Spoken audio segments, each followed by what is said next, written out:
Muy buenos días, hermanos. Bienvenido al grupo Altares en Casa. Los saluda su hermano el doctor Rubén Juárez, deseándoles un bendecido fin de semana. Vamos a dar comienzo a la reflexión del sábado 2 de septiembre. Las Sagradas Escrituras nos revelan que Dios siempre ha imprimido su sello en las almas, que Él ha comprado en la cruz a través de la sangre de su Hijo Jesucristo. Esa sangre fue derramada para darnos esperanza, perdón de pecados y vida eterna. Vamos a hablar del sello de Dios y la santidad. Este sello de Dios indica que Dios tiene propiedad, autenticidad, que Dios identifica a este pueblo, al pueblo santo de Dios, por sus frutos. Dice la palabra que conoce el Señor a los que son suyos. Segunda de Timoteo 2:19 dice: pero el fundamento de Dios está firme teniendo este sello. Él conoce a los que son suyos, y apártese de iniquidad todo aquel que invoca el nombre de Cristo.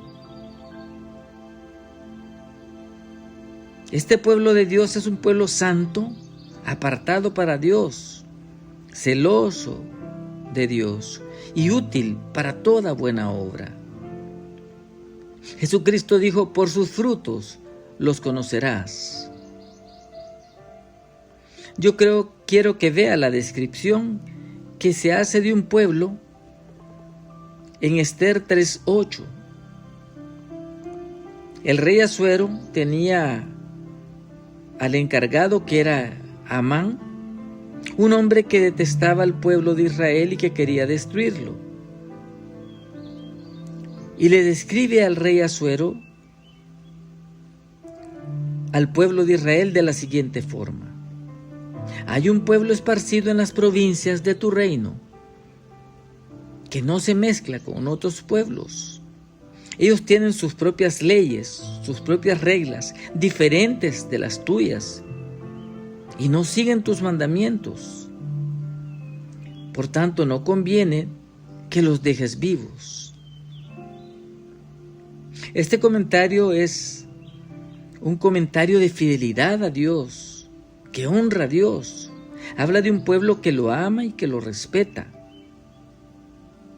Dice 1 Corintios 6:20: porque habéis sido comprados por precio. Glorificad a Dios en cuerpo y en espíritu, en vuestro cuerpo, en vuestro espíritu, los cuales, aclara, son de Dios. Esto sencillamente denota que hay pertenencia, que hay posesión, que Dios tiene el derecho de este pueblo. Hermanos, esto se dirige a un punto básico al que quiero que lleguemos. Si Dios selló un pueblo, es un pueblo que Él conoce. Y nadie se va a burlar de Dios, pretendiendo ser del pueblo de Él. Y la santidad, que es inherente a cualquiera que diga que forma parte de este pueblo, un pueblo escogido.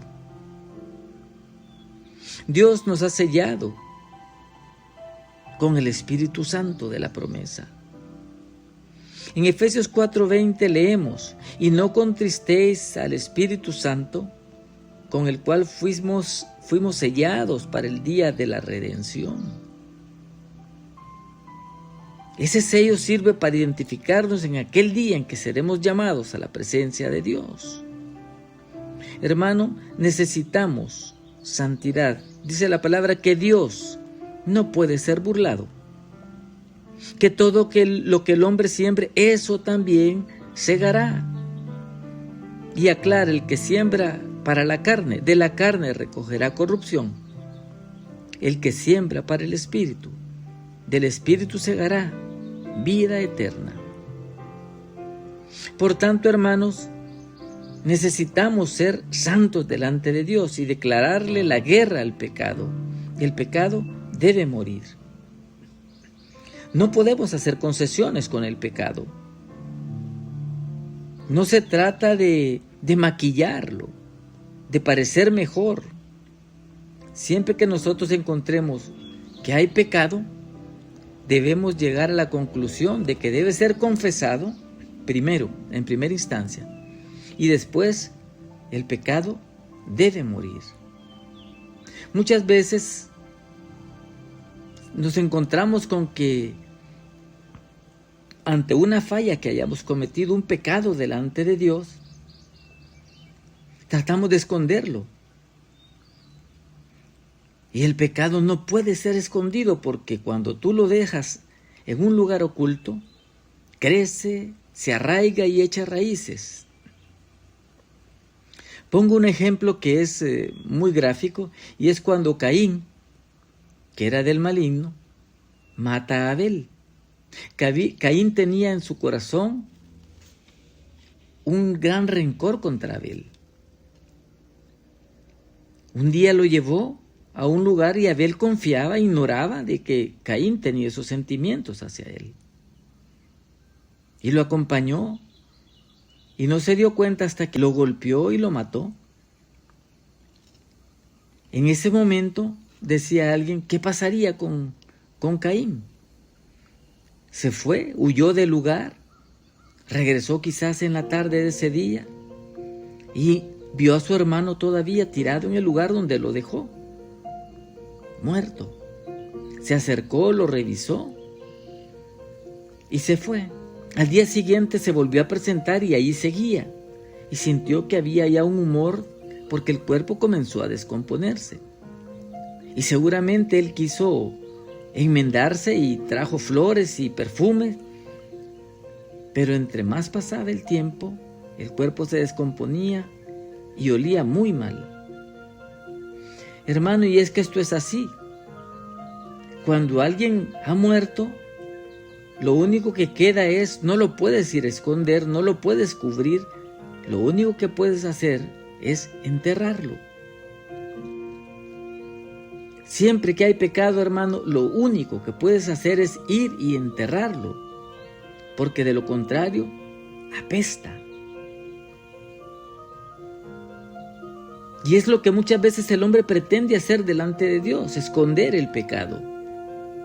Y Dios, que todo lo conoce, se duele, porque la esperanza está en ir y confesarle. Como decía el salmista, mientras callé mi pecado, se envejecieron mis huesos en mi gemir todo el día. El pecado no confesado crece cada vez más y al final morderá como serpiente. ¿Cómo puedes matar el pecado? Para honrar a Dios hay que deshacernos del pecado. Debemos confesarlo.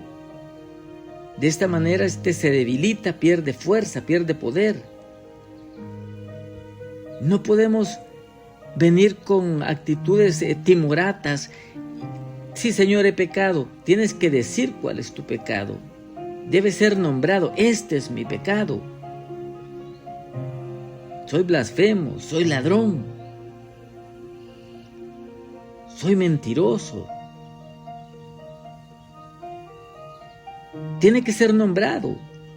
Puede ser un pecado de los ojos, porque hay varios tipos de pecados. O puede ser un pecado de la carne. O puede ser un pecado de orgullo, de vanagloria. En el Salmo 32, el salmista dice, dije, confesaré mis transgresiones a Jehová. Mi pecado te declaré y no encubrí mi iniquidad. Y tú perdonaste la maldad de mi pecado. Cuando Dios ve la sinceridad y el arrepentimiento genuino, Dios perdona el pecado. Muchas veces justificamos nuestras acciones y nuestra vida pecaminosa. ¿Recuerdas cuando la mujer fue sorprendida en el acto mismo del adulterio? Nunca se defendió, aceptó. que había sido sorprendida en el pecado. Cuando el Señor le pregunta: mujer, ¿y los que te condenaban, ninguno te condenó? Solo dijo: no, Señor, ninguno. Yo tampoco, le dijo: vete y no peques más. Hay pecados de orgullo. Yo quiero hacer referencia a 1 Samuel 15, en verso 18. Dios manda al rey a que se deshaga de los enemigos del pueblo de Israel. Le dijo: destruye, le dijo a Saúl, a Amalec, y hazles guerra hasta que los acabes. Pero Samuel fue y atacó a Amalec, pero una vez que lo hubo derrotado, tomó de rehén al rey Agag, y tomó lo mejor de las vacas, de los corderos, solo lo que no servía, lo despreciable dejó, y lo trajo todo. Cuando el profeta Samuel lo llama y le pregunta que por qué había hecho esto, le contestó: no, yo he cumplido la ley de Dios, le dijo, lo he honrado. Es interesante que Saúl quiere justificar el pecado. Tomó del botín de las ovejas y le dijo a Samuel: traje todo esto para ofrendarlo a Dios en sacrificio. Samuel le dijo: ¿se complace Jehová tanto en los holocaustos y víctimas como en que se obedezca a las palabras de Jehová? Porque ciertamente el obedecer es mejor que los sacrificios, y el prestar atención que la grosura de los carneros. Y le agrega: porque como pecado de adivinación es la rebelión, y como ídolos e idolatría la obstinación. Por cuanto tú desechaste la palabra de Jehová, Él también te ha desechado para que no seas rey. Saúl se conmueve y acepta su pecado y le dice: he pecado, pero ven, acompáñame y ora conmigo. Vuelve conmigo para que yo adore a Jehová. La respuesta de Samuel fue: no volveré contigo porque desechaste la palabra de Jehová, y Jehová hoy te ha desechado. No se trata, hermano, de cuánto hacemos, sino de cumplir exactamente lo que Dios nos está pidiendo. Samuel le dice: tráeme al rey Agag. Y Saúl lo mandó a traer. Lo tenía como rehén, como una muestra de desobediencia y de orgullo, porque quería exhibir al trofeo. Agag era temido, era un hombre perverso. Los amalecitas habían atacado al pueblo de Israel cuando Israel salió de Egipto, pero atacaron por la retaguardia, donde venían los débiles, los enfermos, los ancianos, los niños. Entonces Dios dijo: esto no lo vamos a olvidar. Por eso le dijo: haz guerra con ellos hasta que los acabes. En 1 Samuel, en el capítulo 30, encontramos que estos que no mató, por andar recogiendo botín, se olvidó de cumplir la orden de Dios de exterminarlos por completo, y estos se volvieron a multiplicar. Pero David los derrotó a todos los que habían crecido y habían prosperado. El pecado es así, hermano. El pecado siempre vuelve. No puedes consentir el pecado. Hay que matarlo, exterminarlo. Y fue la orden que Dios le dijo: extermínalos. Pero el hombre siempre tiene algo en su corazón que esconde de Dios. Recordemos la mujer de Lot. No debía volver a ver atrás a Sodoma y a Gomorra. ¿Pero por qué desobedeció a Dios y volvió su vista hacia atrás? Porque sentía nostalgia por lo que dejaba, se sentía apegada a aquel pueblo donde había vivido, donde tenía amigos. Y como bien dice la palabra, donde esté vuestro tesoro, ahí estará vuestro corazón. Ella tenía en su corazón a Sodoma y a Gomorra.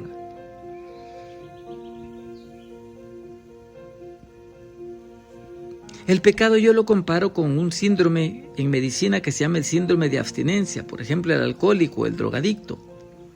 Una vez que deja la droga, el cuerpo comienza a pedir y a reclamar aquello que necesita, la droga, lo que le da vida.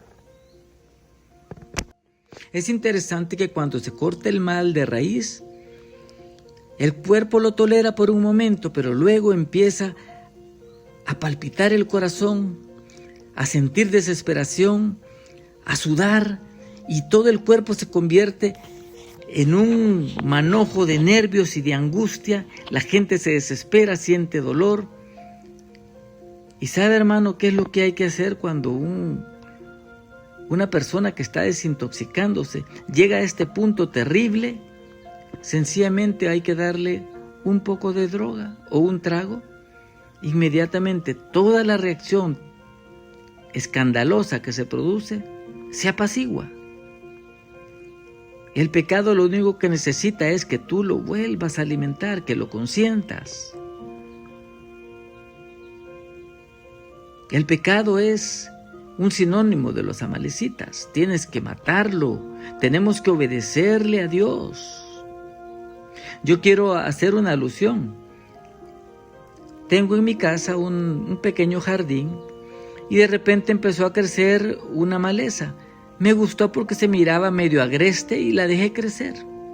Sucede que un día miré una rama extraña y me acerqué y resulta que era la misma maleza pequeña y era del mismo tamaño que del tronco, de las ramas gruesas del árbol.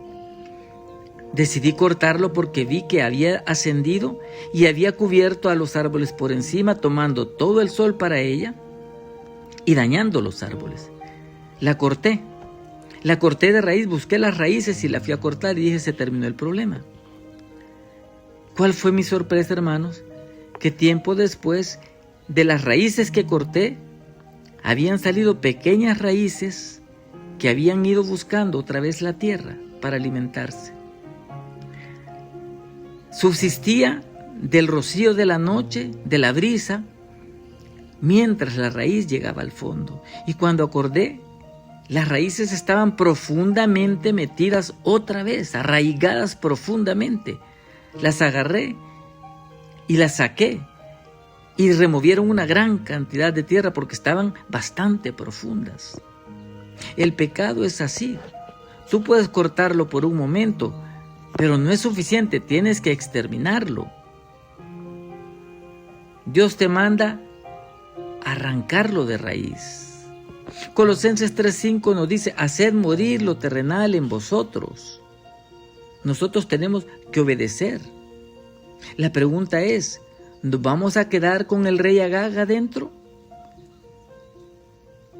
Recuerda que todos los otros que lograron escapar se habían fortalecido y volvieron a luchar contra Israel. El pecado vuelve y quiere derrotarte. ¿Sabes, hermano? Nuestra conciencia sabe dónde está Agag escondido, en un lugar oculto de nuestro corazón. Ahí está. Nosotros, dice la palabra, tenemos que descubrirlo. Porque llegará un momento en que Dios llamará a los suyos. Él sabe quiénes son los suyos. No habrá error, no habrá confusión cuando Dios llame a su pueblo. Aquellos que están viviendo en santidad serán los llamados, los que se apartaron de toda iniquidad, los benditos de Dios. Serán llamados los afortunados de la eternidad, porque entrarán a una dimensión que jamás habíamos soñado, a la gloria de Dios, jamás imaginada. No hay mente humana que pueda captar la plenitud de lo que es la Shekinah, la gloria de Dios. La mente humana no lo puede englobar porque estamos limitados. Pero definitivamente estaremos al lado del Señor y lo veremos tal cual es, hermano. Es una promesa gloriosa. Es increíble la promesa que Dios nos ha hecho. Debemos tener cuidado, hermano, de no errar, de no hacer como Saúl, que desobedeció a Dios. Efesios 4:30 dice, y no contristéis al Espíritu Santo, con el cual fuisteis sellados para el día de la redención. Hay que cortar de raíz con el pecado. Simplemente, hermano, obedeces a Dios y vives apartado del mal. Tienes nuevos estándares de vida para no mezclarte con los pueblos ajenos. Dios les dijo cómo vestir, qué debían comer, cómo debían interactuar con estos pueblos. Tenían que evitarlos, porque si no, te van a presionar, van a poner carga sobre ti.